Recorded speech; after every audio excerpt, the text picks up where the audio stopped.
Astaghfirullah. Bismillahirrahmanirrahim. Assalamualaikum warahmatullahi wabarakatuh. Alhamdulillah wassalatu wassalamu ala rasulillah wa ala alihi wa sahbihi wa mawalah wa la hawla wa la quwwata illa billahi wa ba'du. Alhamdulillah, di siang hari ini Allah subhanahu wa ta'ala masih memberikan nikmatnya kepada kita. Di hari ke-12 bulan Ramadan kita masih bisa melaksanakan puasa Ramadan dan juga kajian siang di Masjid Nidaul Ilmi. Salawat dan juga salam tentunya kita hadiahkan kepada Rasul kita Nabi besar Muhammad sallallahu alaihi wa ala alihi wasallam. Ma'asyiral muslimat yang dimuliakan Allah subhanahu wa ta'ala, pembahasan di siang hari ini kita akan mengupas tentang satu malam di bulan Ramadan yang seluruh orang-orang yang beriman memburunya, mengejarnya dan mencarinya. Itulah malam Lailatul Qadar. Ma'asyiral muslimat yang dimuliakan Allah subhanahu wa ta'ala, malam Lailatul Qadar adalah malam yang Allah khususkan untuk umat Islam, karena malam ini tidak berlaku kepada umat-umat di luar daripada Islam, hanya diberikan kepada umat Islam. Kenapa Allah subhanahu wa ta'ala memberikan malam Lailatul Qadar kepada umat Islam? Tidak lain dan bukan karena kasih sayang Allah kepada kita umat Islam, di mana walaupun umat Islam ini adalah umat yang pendek-pendek usianya, tidak sebagaimana umat dulu yang panjang-panjang usianya, sehingga ketika panjang usia memungkinkan untuk memperbanyak-banyak amalan dan memungkinkan untuk meraih banyak pahala. Tapi kalau pendek usia, tentu akan sedikit kesempatan beramal dan sedikit pula meraih pahala. Maka untuk menjangkau pahala-pahala umat dulu, maka Allah subhanahu wa ta'ala anugerahkan kepada kita malam Lailatul Qadar, di mana orang yang mendapatkannya itu sebanding dengan orang-orang yang diberikan usianya panjang-panjang, bahkan lebih. Karena di antara khususan malam Lailatul Qadar adalah Lailatul Qadri khairum min alfi syahri, bahwa malam Lailatul Qadar itu lebih baik dibandingkan 1000 bulan, dan 1000 bulan itu sama dengan 83 tahun kurang lebih, dan kita gunakan untuk beribadah kepada Allah subhanahu wa ta'ala. Itu satu kali kita mendapatkan Lailatul Qadar, maka usia kita sama dengan 83 tahun kurang lebih. Kalau 2 kali berarti kalikan 2, 3 kali kalikan 3, dan begitu seterusnya.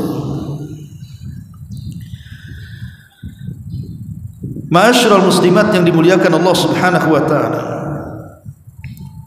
kenapa malam ini sangat istimewa bagi kita umat Islam? Sekurang-kurangnya ada 7 alasan. Pertama, karena di malam Lailatul Qadar Allah turunkan Al-Quran. Ada yang mengatakan bahwa turunnya Al-Quran dari Lauhil Mahfuz ke Baitul Uzza di langit dunia atau di langit pertama itu terjadi di malam Lailatul Qadar. Jadi Allah Subhanahu wa taala turunkan Al-Quran secara jumlah, secara keseluruhan dari Lauhil Mahfuz ke Baitul Uzza di langit dunia, itu terjadi di malam Lailatul Qadar.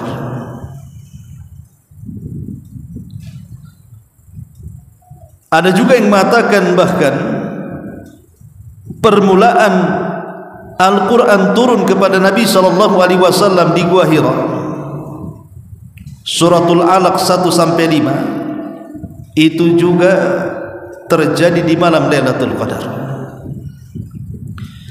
Inilah penyebab terbesar kenapa Lailatul Qadar itu sangat istimewa, karena Lailatul Qadar itu terangkat keistimewaannya karena diturunkannya Al-Quranul Karim. Itulah yang Allah katakan, inna anzalnahu fi lailatul qadar, sesungguhnya kami turunkan Al-Quran di malam Lailatul Qadar. Makanya sering saya utarakan bahwa Al-Quran itu mengangkat segalanya. Ketika Jibril alaihi salatu wassalam ditugaskan oleh Allah Subhanahu wa taala membawa Al-Quran, maka Jibril menjadi pemimpin para malaikat. Ketika Allah Subhanahu wa taala menurunkan Al-Quran kepada Rasul kita Muhammad sallallahu alaihi wasallam, maka Rasul kita Muhammad sallallahu alaihi wasallam menjadi pemimpin para nabi dan rasul. Ketika Allah Subhanahu wa taala turunkan Al-Quran di bulan Ramadan, maka Ramadan menjadi pemimpinnya bulan-bulan dalam setahun. Ketika Allah Subhanahu wa taala turunkan Al-Quran di malam Lailatul Qadar, maka malam itu menjadi pemimpin bagi seluruh malam dalam setahun. Ketika Al-Quran turun di kota Mekah dan Madinah, maka dua kota itu disucikan oleh Allah Subhanahu wa taala dan dimuliakan dibandingkan kota-kota yang lainnya satu dunia. Ketika Al-Quran diturunkan kepada umat Islam, maka umat Islam menjadi umat terbaik dari seluruh umat-umat yang ada. Ketika Al-Quran turun menjadi landasan daripada agama Islam, maka satu-satunya agama yang diridhoi Allah Subhanahu wa taala hanyalah Islam. Begitu agungnya Al-Quran itu mengangkat segalanya, termasuk mengangkat malam yang diturunkan padanya, Lailatul Qadar. Ini yang pertama. Kenapa Lailatul Qadar itu sangat mulia? Karena di situ diturunkan Al-Quran. Yang kedua, karena Allah Subhanahu wa taala mensifati dalam surah Al-Qadar ayat 3 itu bahwa Lailatul Qadar itu khairun min alfi syahrin, dia lebih baik dibandingkan 1000 bulan, alias 83 tahun kurang lebih. Maksudnya orang-orang yang melakukan amal soleh bertepatan dengan malam Lailatul Qadar, maka nilainya lebih baik dibandingkan orang yang beramal 1000 bulan. Dahulu di zaman Bani Israel, kata Nabi SAW, ada dua orang yang tidak pernah maksiat hidupnya dan dia habiskan untuk beribadah kepada Allah Subhanahu wa taala selama 70 tahun. Jadi selama 70 tahun dua orang Bani Israel ini tidak pernah maksiat. Dia gunakan untuk beribadah kepada Allah Subhanahu wa taala. Sehingga kemudian para sahabat Nabi SAW heran, mana ada umat yang sejak dilahirkan sampai diwafatkan tidak pernah maksiat, ibadah saja hidupnya. Ketika di tengah-tengah keheranan para sahabat mendengar cerita Nabi, turun Jibril, kemudian membawakan ataupun menurunkan suratul Qadar. Inna anzalnahu fi lailatul qadr wa ma adraka ma lailatul qadr, lailatul qadri khairu min alfi syahr. Kata Jibril, wahai Muhammad, katakan kepada para sahabatmu jangan heran, bahkan dalam agama Islam ada satu malam yang bisa menandingi ibadahnya dua orang Bani Israel selama 70 tahun, bahkan lebih baik.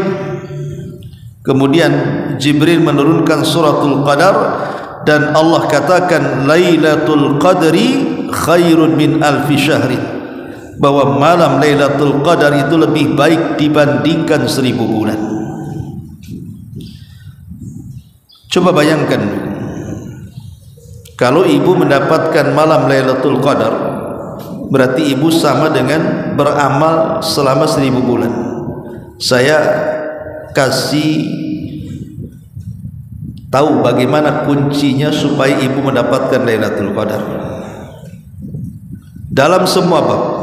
Dan itu kalau yang saya nasihatkan kepada ibu-ibu, kalau bisa dalam semua bab ibadah itu ibu dapat Lailatul Qadar. Bagaimana tipsnya? Begini Bu, umpamanya dalam bab sedekah, bagaimana caranya ibu bisa bersedekah selama 83 tahun lamanya?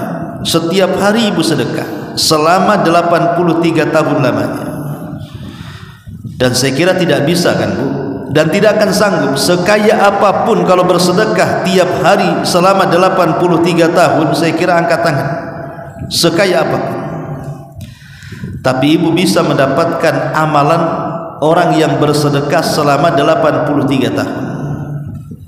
Cukup dengan bersedekah dan sedekahnya bertepatan dengan Lailatul Qadar. Gimana caranya? Kalau ibu punya uang 1 juta, ibu pecah menjadi 100. Kemudian setiap malam mulai tanggal 20 Ramadan sampai tanggal 30 Ramadan, ibu sedekah 100, besoknya 100, besoknya 100, sampai 10 kali. Saya yakin dari 10 kali ibu bersedekah, dari tanggal 20 Ramadan sampai berakhirnya Ramadan, pasti yang 100.000 itu ada yang bertepatan dengan Lailatul Qadar. Tidak mungkin tidak, pasti yang 100 itu ada yang bertepatan dengan Lailatul Qadar kalau setiap malam ibu bersedekah. Bayangkan kalau seandainya yang 100.000 yang ibu sedekahkan itu bertepatan dengan Lailatul Qadar, berarti seolah-olah ibu sedekah 100.000 setiap hari selama 83 tahun kurang lebih lamanya.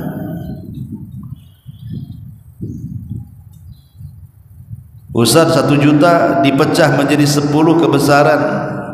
Ya sudah, ibu punya uang berapa? Punya uang 100 Ustaz. 100 ini ibu pecah menjadi 10.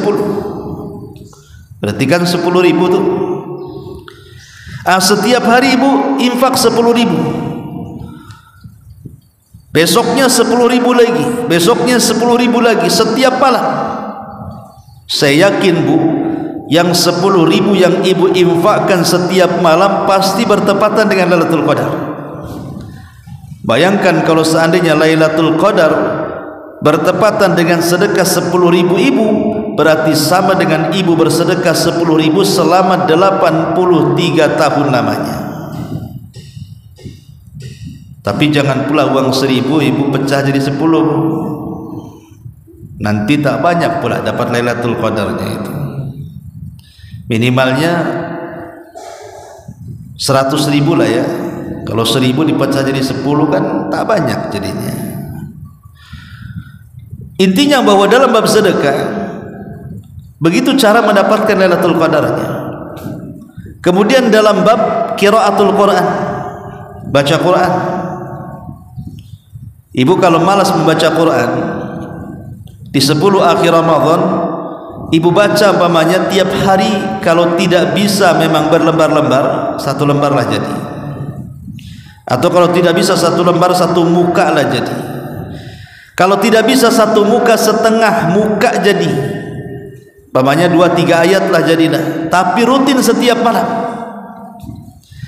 selama 10 hari itu. Saya kira ibu, contoh umpamanya ibu membaca Qul huwallahu ahad Allahus samad lam yalid walam yulad walam yakul lahu kufuwan ahad, suratul Ikhlas. Ibu baca selepas maghrib. Nanti besok ibu baca Qul huwallahu selepas maghrib.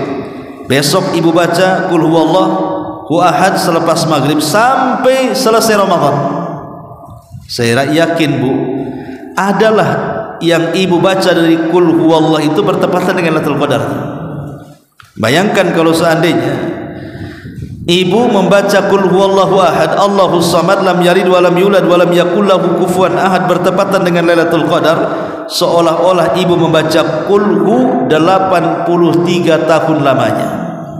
Sementara pahala orang yang membaca suratul Ikhlas itu sama dengan orang yang membaca 1/3 Al-Quran. Ini dalam bab qiraah. Atau dalam bab zikir, umpamanya setiap malam di 10 akhir Ramadan ibu membaca subhanallah wa bihamdihi subhanallahil azim. Besoknya ibu baca lagi subhanallah wa bihamdihi subhanallahil azim. Besoknya ibu baca lagi subhanallah wa bihamdihi subhanallahil azim. Setiap malam ibu baca zikir ini.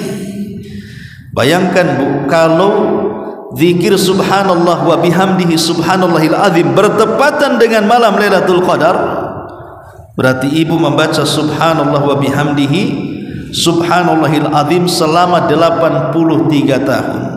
Dan zikir yang tadi Nabi katakan kalimatani khafifatani ala lisani thaqilatani fil mizani habibatani ala rahmani subhanallah wa bihamdihi subhanallahil azim. 2 kalimat ringan di lisan, mudah diucap, memberatkan timbangan, dicintai Ar-Rahman, subhanallah wa bihamdi subhanallahil azim.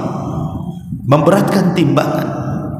Ibu membaca subhanallah bihamdi subhanallahil azim, coba bagaikan ibu membaca 83 tahun.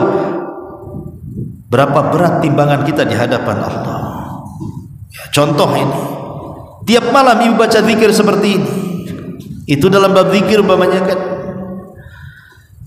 Ataupun ibu dalam bab silaturahim, ibu datang setiap malam umpamanya menyenangkan orang tua yang punya orang tua, entah dengan mentransfer uang, entah dengan menghibur dengan kata-kata dan begitu seterusnya setiap malam selama 10 hari. Maka ibu akan mendapatkan senilai 83 tahun kurang lebih, bahkan lebih baik dibandingkan itu. Ini keutamaan yang kedua bu. Yang ketiga, kenapa Lailatul Qadar itu sangat istimewa bagi umat Islam?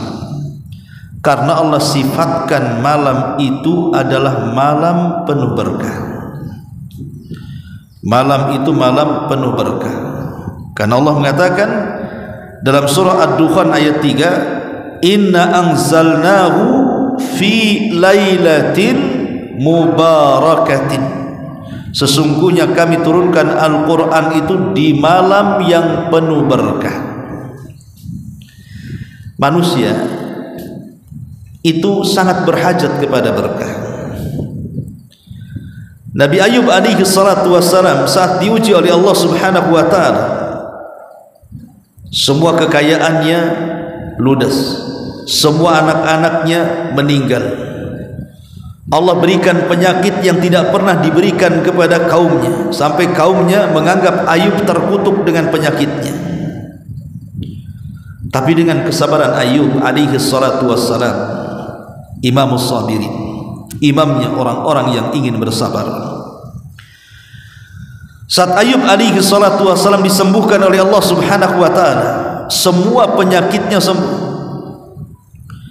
Ketika Allah hendak mengembalikan kekayaannya, Ayub mandi di sungai. Saat mandi di sungai itu turun hujan. Bukan air hujannya, tapi belalang emas. Jadi hujannya itu belalang emas. Bayangkan. Jadi Nabi Ayub itu mengutip belalang itu, mengambil belalang-belalang itu, kemudian diletakkan di lumbung-lumbung. Ketika malaikat mengatakan, ya Ayub, tidakkah cukup dengan apa yang Allah subhanahu wa ta'ala berikan kepadamu? Allah sudah kembalikan kesehatanmu, Allah sudah kembalikan nikmat-nikmatmu, kau masih juga mengutip-ngutip belalang-belalang emas ini? Maka Ayub mengatakan, ya, memang aku sudah cukup dengan rahmat dan karunia Allah, tapi aku tidak akan pernah cukup dengan barakah Allah subhanahu wa ta'ala. Aku tidak akan pernah cukup dengan barakah dari Allah subhanahu wa ta'ala. Berkah itu kita butuh, kita berhajat kepada berkah. Sebab kalau rumah tangga tidak diberkahi, pasti banyak perang hari-hari, banyak cekcok hari-hari, berujung dengan perceraian. Kenapa? Karena rumah tangga tidak berkah. Anak-anak kalau tidak berkah, melawan dia kepada orang tua, durhaka dia kepada orang tua, menyakiti dia orang tua, bahkan sampai memukul, bahkan ada yang anak membunuh orang tuanya. Kenapa? Karena anak tidak berkah. Tetangga juga sama, kalau tidak berkah, membuat kita tidak akan enak hati tinggal di situ. Harta juga kalau tidak berkah, tidak akan membawa kebaikan. Makanya berkah itu kita berhajat di situ. Lah orang-orang yang ingin mendapatkan berkah atau barakah, maka hidupkan malam Lailatul Qadar. Karena di malam itu kata Allah subhanahu wa ta'ala dalam surah Ad-Dukhan, fi lailatin mubarakatin, itu malam penuh berkah. Ajak suami, ajak istri, ajak anak-anak, ajak keluarga, hidupkan malam itu supaya istri dapat berkah, suami dapat berkah, anak-anak dapat berkah, orang tua dapat berkah, harta pun diberkahi dan kehidupan pun diberkahi. Ini yang ketiga. Yang keempat, kenapa malam Lailatul Qadar itu begitu istimewa? Karena di malam itu tanazzalu fihal malaikah, para malaikat turun di malam itu. Bahkan bukan para malaikat saja, waruh, Jibril pun ikut turun. Bayangkan, kalau pemimpin turun menunjukkan istimewa, ada perkara besar. Contoh nih, ada Pak Prabowo beserta menteri-menterinya dan jajarannya turun ke kota Batam. Kalau seluruh menteri-menterinya, seluruh ajudan-ajudannya, sampai kepada wali kotanya, sampai kepada bupatinya, sampai gubernurnya turun semua, pemimpinnya, presidennya turun ke kota Batam, berarti ada apa tuh di Batam? Berarti ada perkara yang sangat istimewa kan? Itu analogi yang bisa kita bayangkan. Kalau sama manusia saja, kalau seluruh perangkat turun, bahkan pemimpinnya turun, berarti di hari itu ada momen yang sangat istimewa. Lah bagaimana kalau seandainya di malam itu para malaikat turun sampai kepada pemimpinnya Jibril ikut turun? Berarti malam itu bukan malam biasa, tapi malam yang sangat istimewa. Itulah kenapa malam Lailatul Qadar itu disebut Lailatul Qadri, karena sebagian para ulama mengatakan Al-Qadri di sini artinya sempit. Malam yang sempit. Kenapa malam itu disebut sempit? Karena para malaikat semua turun dari langit berjubel di bumi sehingga menjadi sempit karena berdesak-desakan para malaikat. Ini yang keempat. Kenapa malam itu penuh berkah? Karena malaikat turun. Kemudian yang kelima, kenapa Lailatul Qadar itu begitu sangat istimewa? Allah mensifati malam itu bi annaha salamun. Malam itu adalah malam penuh dengan keselamatan. Maksudnya apa? Salimatun, la yastati'u syaitanu an ya'mala fiha su'an aw ya'mala fiha adan. Malam itu Allah akan selamatkan manusia dari godaan syaitan yang hendak melakukan keburukan kepada manusia atau hendak menyakiti manusia. Boleh jadi mungkin setan ini biasa menggoda manusia sampai kepada tingkat kufur dan musyrik. Boleh jadi setan ini bergabung dengan para dukun, akhirnya menyakiti manusia dengan cara membuat sakit bahkan sampai membunuhnya, atau memberikan waswas dan yang semacamnya. Tapi di malam itu karena banyaknya para malaikat, setan pun nyumpet, tidak berani keluar, bahkan tidak berani bergerak. Malam itu penuh dengan keselamatan. Tidak ada tukang sihir yang menyihir, tidak ada tukang tenun yang menenun, karena setan tidak sanggup berbuat apapun di malam itu. Itulah yang disebut dengan malam penuh dengan salam.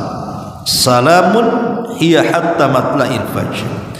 Kemudian yang keenam, kenapa Lailatul Qadar itu menjadi sangat istimewa dalam Islam?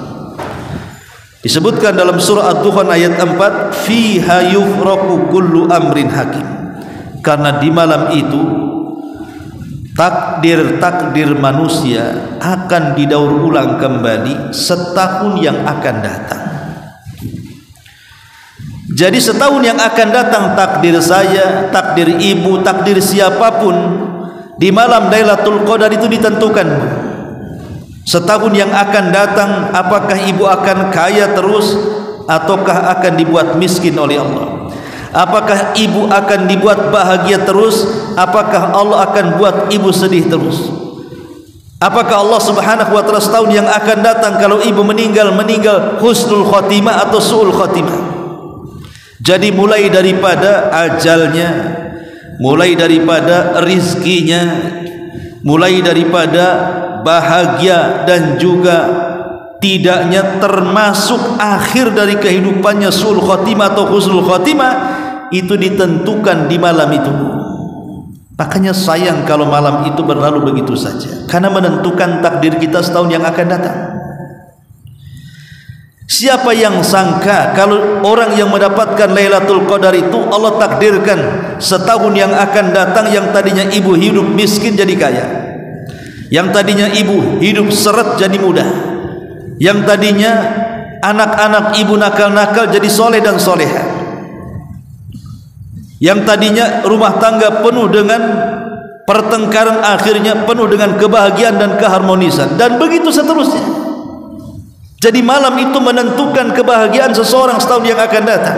Makanya Rasul mengatakan, man haruma khairuha faqad hurim. Siapapun yang diharamkan mendapatkan kebaikan di malam Lailatul Qadar, maka selamanya dia tidak akan mendapatkan kebaikan. Oleh karena itulah maka 1 tahun cuman menghidupkan 1 malam itu sudah merubah nasib kita setahun yang akan datang. Maka jangan lewatkan malam yang bisa merubah nasib kita ini dengan melewatkan begitu saja.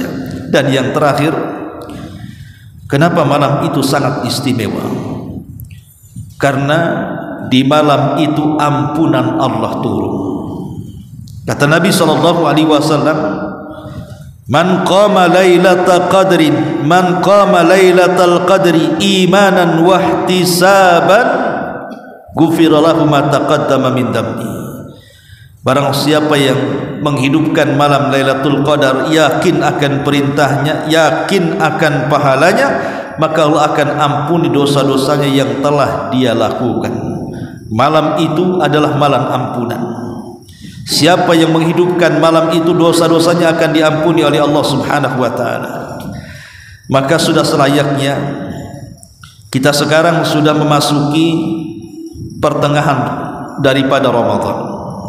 Karena Ramadan itu kalau dibilang dibagi 3, maka tanggal 1 sampai tanggal 10 itu awal Ramadan. Kemudian tanggal 11 ke tanggal 20 itu pertengahan Ramadan. kemudian tanggal 20 sampai tanggal 30 itulah penentuan akhir daripada Ramadan. Lah kita ini berada di pertengahannya, Bu. Pertengahan inilah yang menentukan perlombaan kita di akhir Ramadan. Dapat finish atau tidak finishnya dalam perlombaan di bulan Ramadan itu ditentukan di tengahnya. Sekarang yang permulaan Ramadan sudah lewat dan kita masih berlomba di pertengahan. Maka siapa yang di pertengahan Ramadan ini semakin istiqamah, makin menambah amal salehnya, maka dipastikan akhir Ramadan Allah akan berikan taufik untuk mendapatkan Lailatul Qadar.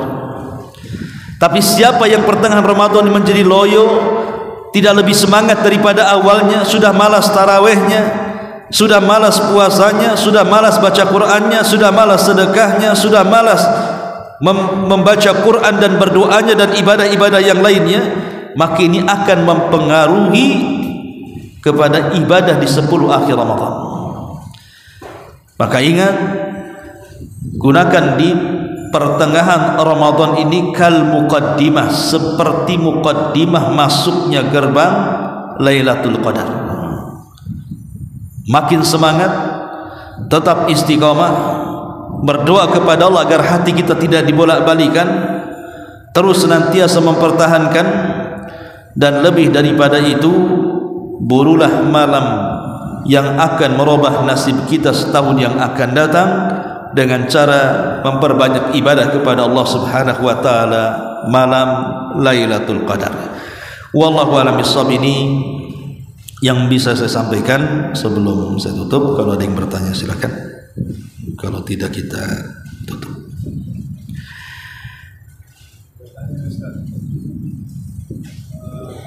Ustaz, bolehkah iktikaf di masjid yang berjalan, yang di atas di dalam kapal laut?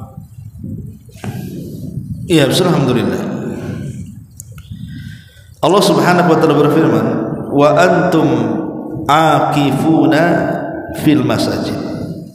Dan kalian beriktikaf di masjid-masjid. Apa arti masjid di sini? Sebagian para ulama membatasi bahwa masjid-masjid dalam ayat ini hanya 3 masjid saja. Masjid Nabawi, Masjidil Haram, dan Masjidil Aqsa. Selain di 3 masjid ini tidak disyariatkan i'tikaf. Berdasarkan hadis Nabi SAW, la i'tikafa illa fi masajid ats-tsalatsa. Tidak ada i'tikaf kecuali di 3 masjid. Masjid Haram, Masjid Nabawi, dan Masjidil Aqsa. Tapi Al-Imam Ibnu Utsaimin rahimahullah ta'ala membantah tentang riwayat hadis itu. Pertama, hadis itu lemah kata beliau. Kalaupun sahih, maka dibawa kepada afdaliyah, seolah-olah Rasul ingin mengatakan tidak ada i'tikaf yang lebih afdal kecuali di 3 masjid. Bukan berarti di masjid-masjid yang lain selain daripada 3 masjid ini tidak boleh. Boleh, tapi kalau afdalan berarti 3 masjid jauh lebih afdal.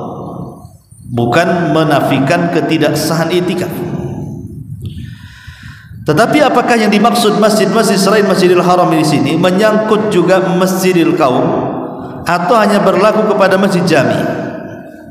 Kan masjid itu ada 2. Ada masjid jami yang ditegakkan Jumat dan jamaah, ada Masjidil Qaum yang tidak ditegakkan Jumat, seperti bahasa kitanya musola.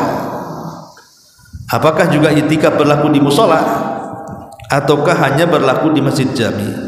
Ulama mengatakan i'tikaf itu dilakukan di masjid jami. Kenapa masjid jami? Karena supaya tidak keluar untuk Jumat. Kalau di musola kan tidak ditegakkan Jumatan, sementara orang i'tikaf kan tidak keluar 10 akhir Ramadan.